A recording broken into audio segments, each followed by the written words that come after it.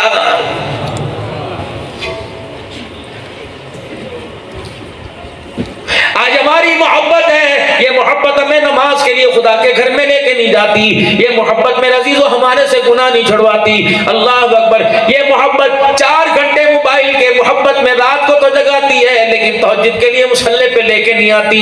ये मोहब्बत हमें फजर की नमाज के लिए खुदा के घर में लाके खड़ा नहीं करती। खुदा पाक की कसम, भाई फवाद को भी अक्सर कहता रहता हूँ, मैं जहाँ जाता हूँ जलसों में कहता हूँ, खुदा के वास्ते तुम जलसे करा कर अपनी जानों पे जुल्म क्यों करते हो, अपने मदरसे पे जुल्म क्यों करते हो, अपने मोहल्ले वालों पे जुल्म क्यों करते हो, अपनी धीरानियों पे जुल्म क्यों करते हो। 3 बजे रात को जलसा खत्म हो रहा है, लोग अपनी जुत्ती नहीं किसी की पहन जाते हैं, किसी का मोबाइल गुम हो गया, किसी का मोटरसाइकिल गुम हो गया, किसी को रास्ता कोई नहीं आता। अल्लाह की कसम, इतने थके आ रहे, मुद्दे मुंह होके जाके घर गिरते हैं, अपने घर का दरवाजा बजाने के बजाय किसी और की घंटी बजा देते हैं। जब आपका मेरा 3 बजे जलसा खत्म होगा, आपका मेरा अजीजों ये मिजाज बनेगा, तो बताओ आपको मुझे फजर की नमाज का सजदा कैसे नसीब होगा। मुझे दुनिया पीरे तरीकत कहती है, मुझे दुनिया रहबर शरीयत कहती है। अल्लाह की कसम, बाज़ औक़ात तो ऐसा आता है, कई मरतबा मैं फजर की नमाज पढ़ता हूँ, कभी तैयार भूल जाता हूँ, कभी क़याम भूल जाता हूँ, कभी कहता हूँ यार 2 पढ़ी, कभी कहता हूँ 3 पढ़ी, मैं कहता हूँ अल्लाह तेरे हवाले में तो पढ़ के थक गया।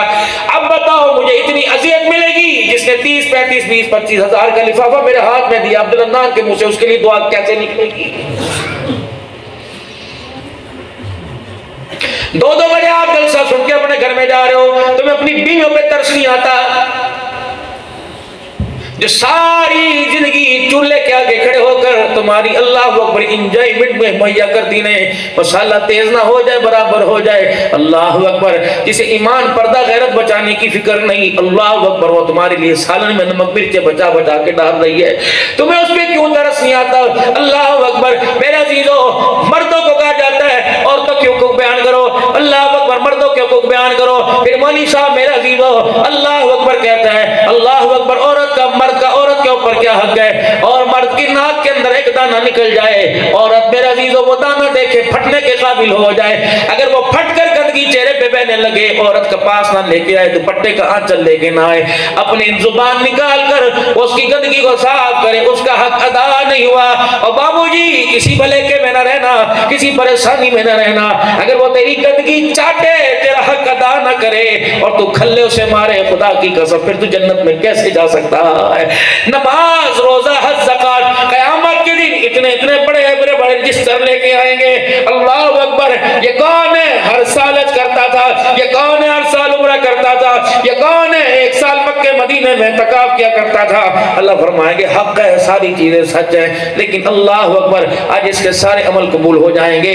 गवाही के लिए इसकी बीवी को लेके आओ, जब बीवी सामने आएगी अल्लाह करीम पूछेंगे, हाँ भाई बता, सारी नमाजें रोजे ज़कात मेरे पास है, बस ये बता कितने साल इसकी जिंदगी में इसके घर में रही। अल्लाह 40 साल रही। कितने बच्चों के लिए तूने पेट फड़वाए, अल्लाह 7 बच्चों के लिए पेट बढ़ाए। इसकी नस्ल को जवान हिफाजत करने के लिए कितने कितने साल तो जानवरों की दूध पिलाती रही। लोथड़े पोतड़े कौन धोता था, हगना मूतना कौन साफ किया करता था, तेरे माँ बाप के कपड़े कौन धोता था, इसके माँ बाप के कपड़े किसने धोए, अल्लाह मैंने धोए। इसके बहन भाई कुनबे कुनबे करते थे, खाना कौन पकाया करती थी मैं।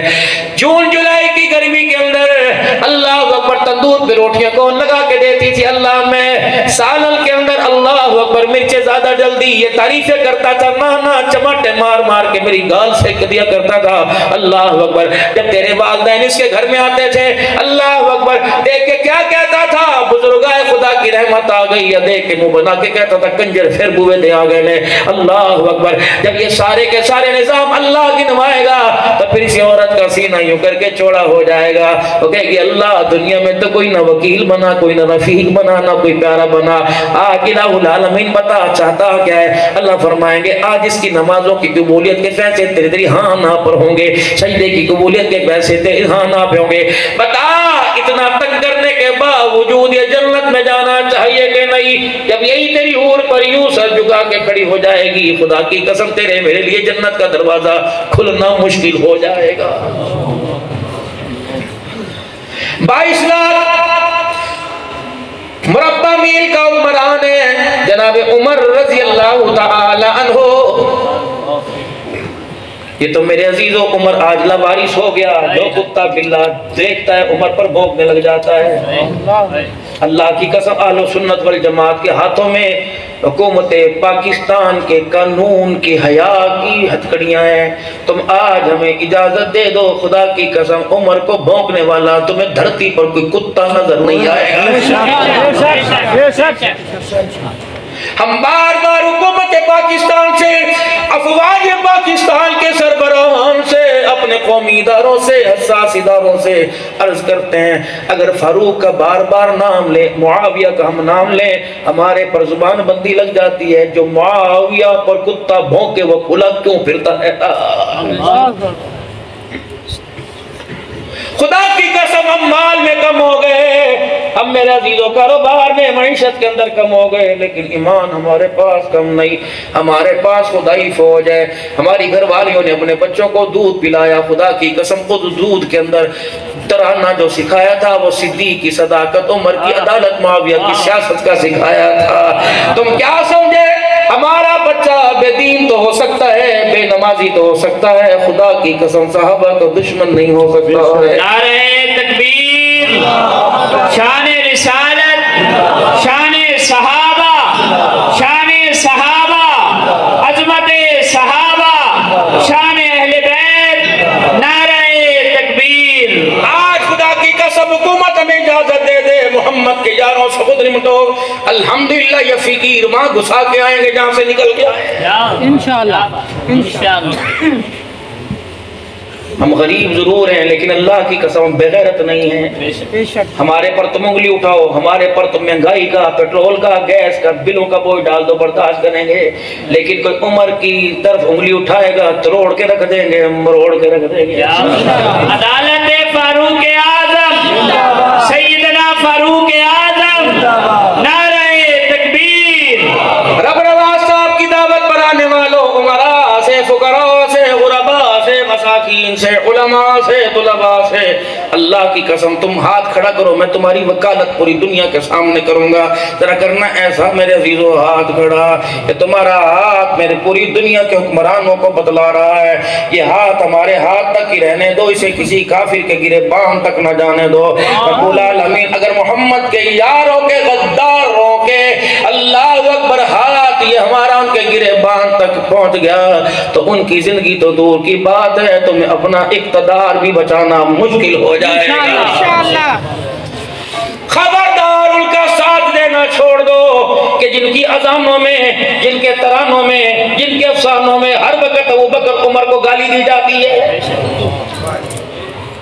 अगर हमें मस्जिद बनाने के लिए, अगर हमें मदरसा बनाने के लिए, जलसा करने के लिए तुम्हारी इजाजत की मोहताजगी है तो मोहम्मद के यारों पर भौंकने वाले कुत्तों के लिए तुम्हारे पास लगाम क्यों नहीं है? अगर तुम्हारे पास लगाम नहीं तो अमीर अजीमत हमें खुदा की कसम गले में डालने वाली जंजीर दे के चला गया।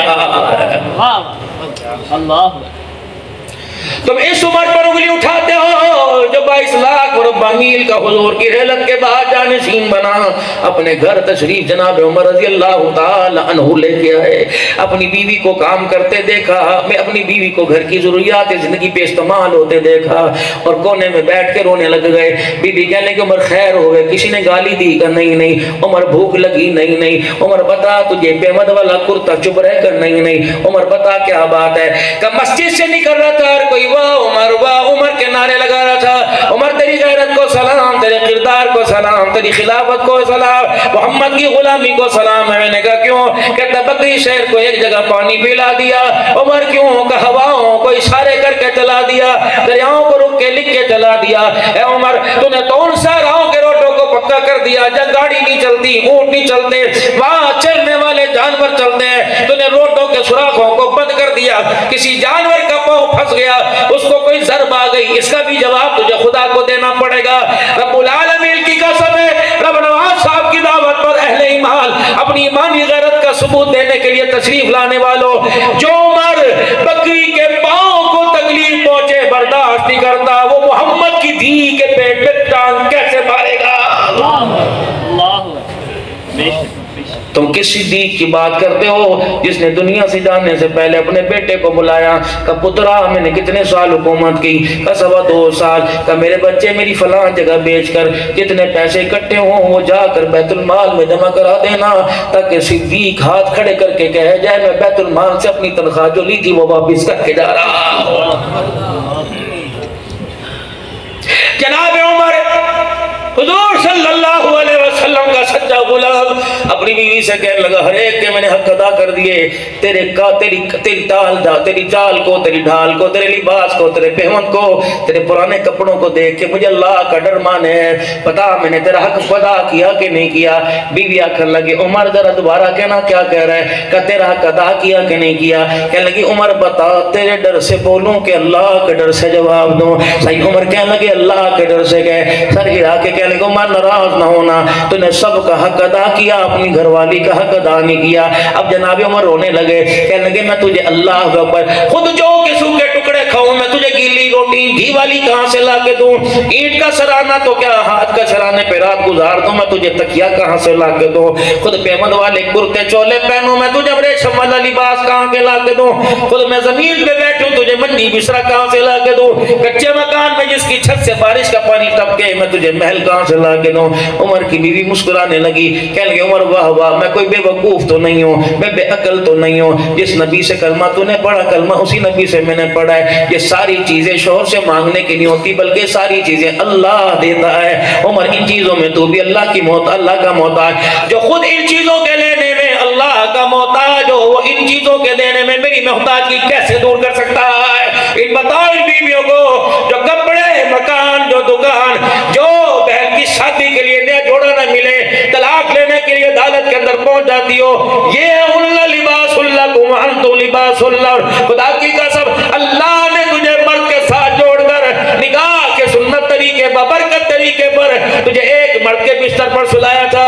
तूने ये समझा कि कपड़े वाली मशीन आ गई, तूने ये समझा पैसों वाली मशीन आ गई। रब्बुल आलमीन की कसम है, किरदार बना, नेक बन के दिखा। सैयदा फातिमा तुज़हरा हज़रत आयशा का आपस में मुकालमा हो गया। फातिमा मैं नबी की बेटी, फातिमा मैं अली की बीवी, फातिमा मैं हसन हुसैन की अम्मा, फातिमा मैं खदीजा की अम्मा, मेरी अम्मा खदीजा, मेरा अब्बा मुहम्मदुर रसूलुल्लाह। सैयदा आयशा का हक हक हक अल्लाहु अकबर। जो मैंने अपने अलकाबात गिनवाए का तेरे अंदर एक भी है। तेरा बाप सिद्दीक, मेरा बाप नबी, तेरी माँ अल्लाहु अकबर उम्मे रोमान, मेरी माँ खदीजतुल कुबरा, तेरा भाई वो, तेरा भाई ये, तेरी बहन ये। अम्मा मुस्कुराती वाह वाह मेरी बेटी, तेरे मर्तबों के क्या कहने, तेरे मकाम के क्या कहने, तेरे शान के क्या कहने। मेरी बच्ची नाराज ना होना, तूने जो सुनाया मैंने सुना, अगर मैं सुनाऊं तो नाराज तो नहीं होगी? ना ना अम्मा बोल, क्या बोलती है? कि बेटी मैंने ये सारे जो तूने अल्फाज जुबान से बयान किए, ये सारे के सारे मैंने हुजूर के जुबानी सुने, लेकिन एक बात तूने भी तो सुनी होगी तेरे नबी ने तेरे अब्बे ने मेरे घर वाले ने उम्मत के नबी ने फरमाया था क़यामत के दिन नेक लोग नेक औरतों के साथ जन्नत में जाएंगे, नेक औरतें नेक मर्दों के साथ जन्नत में जाएंगी। बेटी इतने एजाज़ात के बावजूद जन्नत में तू भी जाएगी, जन्नत में मैं भी जाऊंगी। बेटी नाराज ना होना, जब तू जन्नत में जाएगी तेरा हाथ अली के हाथ में होगा, मेरा हाथ नबी के हाथ में होगा। अल्लाहु अकबर। मेरे अजीजों, ये कौन है? हज़रत उमर रज़ी अल्लाह तआला अन्हु का मैंने तो तेरे से कोई चीज मांगी कोई नहीं, रोना कैसा? का फिर बता। का उमर मैं भी औरत हूँ, मेरे दिल के अंदर भी अरमान फूटते हैं, मेरी भी कोई ख्वाहिश है। जब मैं तुझे सुबह रुखसत करती हूँ, पर्दे के पीछे झांक कर देखती हूँ, उमर कभी इधर कभी इधर, किसी की बकरियां चरा रहा होता है, किसी के घर का पानी भर रहा होता है। उमर अल्लाहु अकबर, किसी को रास्ता रोड पार करा रहा होता है, किसी पगली की बूढ़ी की खड़े होके बात को सुन रहा होता है। उमर तेरी हालत देख कर, नंगे पाँव फिरता देख कर मुझे तेरे पे तरस आता है। मैं रोटी पानी लवाजमात फूल फ्रूट सारे ही भूल जाती हूँ। अल्लाहु अकबर। दुनिया में एक उमर आया था, दूसरा उमर बिन अब्दुल अजीज आया था, सानी उमर आए थे। इशा की नमाज के बाद अपने घर आए, अपनी बीवी से कहने लगे अगर तेरे पास तनख्वाह में से जमा पूंजी में से 2 आने बचे हों तो मुझे दे दे। 7 बर्र आज़मों की हुकूमत का ताज पहनने वाला, 7 बर्र आज़मों पर हुकूमत करने वाला बीवी से कहने लगा मुझे 2 आने दे दे। बीवी कहने लगी क्या करेगा? रोजाना ईशा की नमाज के बाद मस्जिद के दरवाजे पर एक छापड़ी वाला बैठता है, बड़े बड़े ताजे ताजे मीठे मीठे अंगूर उसकी छापड़ी में होते हैं। मेरा पल्लू कपड़े का पकड़ के कहते हैं उमर बिन अब्दुल अजीज तर्स कर, आज तो अपने बच्चों के लिए इतने से अंगूर ले जा। अल्लाहु अकबर। रोजाना उसका बुलावा मुझे शर्मिंदा करता है। हज़रत उमर बिन अब्दुल अजीज कहने लगे 2 आने दे दे, चल मैं अंगूर खाने के लिए इस्तेमाल करने बच्चों के लिए लाऊं ताकि उसका मुंह बंद हो जाएगा। हज़रत उमर बिन अब्दुल अजीज की बीवी कहने लगी उमर पहले उस कमरे का फेरा मार गया, उस कमरे का फेरा मार गया। जब आपने कमरे का फेरा मारा आपने फरमाया बेटियों को क्या हो गया? आज उन्होंने अपने कपड़े मुंह के ऊपर कपड़ा क्यों डाल रखा है? आज उन्होंने अपना मुंह क्यों छुपा रखा है? रब्बुल आलमीन की कसम है मैं बेटियों का मुंह छुपाना नहीं दिखाना चाहती थी, बल्कि मैं बतलाना चाहती थी अगर मेरे पास 2 आने होते तेरी बेटियां आज प्याज के साथ रोटी ना खाती। अल्लाहु अकबर। ए उमर, हमारे पास रोटी को इस्तेमाल करने के लिए सालन कोई नहीं, अंगूर के लिए पैसे कहां से आएंगे? रब्बुल आलमीन की कसम है जब ऐसे नेक हुक्मरान थे तो पूरी दुनिया के अंदर ज़कात लेने वाला कोई नहीं था, ना कोई गरीब था ना कोई यतीम था। ज़कात आई। जनाब उमर बिन अब्दुल अजीज ने बैतुल माल में जो गरीबों के लिए पैसा आया आपने फरमाया बच्चों की शादी करा दो का बच्ची कोई नहीं, आपने फरमाया किसी मरीज का इलाज करा दो का बच्चा कोई नहीं, आपने फरमाया किसी के मकान बना दो का जरूरत कोई नहीं, किसी को कारोबार करा दो नहीं। आपने फरमाया जिस जिम्मेदार के पास अल्लाह अकबर जमीन की घास के लिए गंदम घास के लिए खाद नहीं उसको दे दो का वो ना बचा। आपने फरमाया किसी दूसरे मुल्क का इमदाद दे दो का वो ना बचा। फिर आपने फरमाया ऐसा करो आटा खरीदो, उस आटे की रोटियां बनाओ, उसके टुकड़े तोड़कर अल्लाह अकबर पहाड़ों के ऊपर डाल दो ताकि परिंदे खाकर अपना पेट भर के चले जाएंगे। मेरे अजीजों ये वो दौर था जब खुदा की कसम गुनाह आसमान पे नहीं जाते थे, जमीन से सजदे हमारे आसमानों पर जाते थे। अब तो फरिश्ते रोजाना तक तक के परेशान होते हैं, जिन रास्तों से सजदे आया करते थे उन रास्तों से जिना की बदबू आ रही है। का मेरा दिल घबराता है तुझे देख के। का उमर बिन अब्दुल अजीज तुझे क्या बतलाऊं? जब तू बाजारों उमर फारूक तुझे क्या बताऊं, जब तू बाजारों में फिरता है मैं परेशान हो जाती हूँ। घर आता है मैं कहती हूँ सुख का सांस लेगा, मैं उसकी तरफ हंस के देखूंगी वो मेरी तरफ हंस के देखेगा, मैं अपने दिल के दुखड़े शेयर करूंगी वो मेरे से दिल के राज खोलेगा। लेकिन उमर मैं क्या करूं, बाहर से ज्यादा घर में मुझे तेरी हालत पे तरस आता है। वो पुरानी सी पगड़ी, वो 17 पेमत वाला कुर्ता, वो पाँव तेरे फटे हुए, तेरे पास जूती कोई नहीं। उमर तू मुसल्ले पर बैठता है, कभी अपनी दाढ़ी को यूं करके जोड़ता है, कभी अपने दामन को अल्लाह के सामने, कभी बच्चों की तरह जमीन पे लेट के करवटें बदलता है और तो कहता है अल्लाह मोहम्मद के उमर को माफ कर दे, तेरी मखलूक की सही खिदमत ना कर सका, अल्लाह उमर को माफ कर दे, अल्लाह उमर को माफ कर दे। उमर जब ये तेरी हालत देखती हूँ तो मैं अपना हंसना ही भूल जाती हूँ। उमर जब तू सजदों में क़याम में रकात में रोता है मैं तेरे पीछे हाथ उठा के बैठती हूँ, अल्लाह तो इस पे रहम कर देना, रहम कर देना। उमर दिन मखलूक की खिदमत में रात सजदों में गुजर जाती है, मेरी तरफ देखने का तुझे मौका ही नहीं मिलता। जनाब उमर ने हाथ जोड़ दिए, आप फरमाने लगे बताओ बताओ इस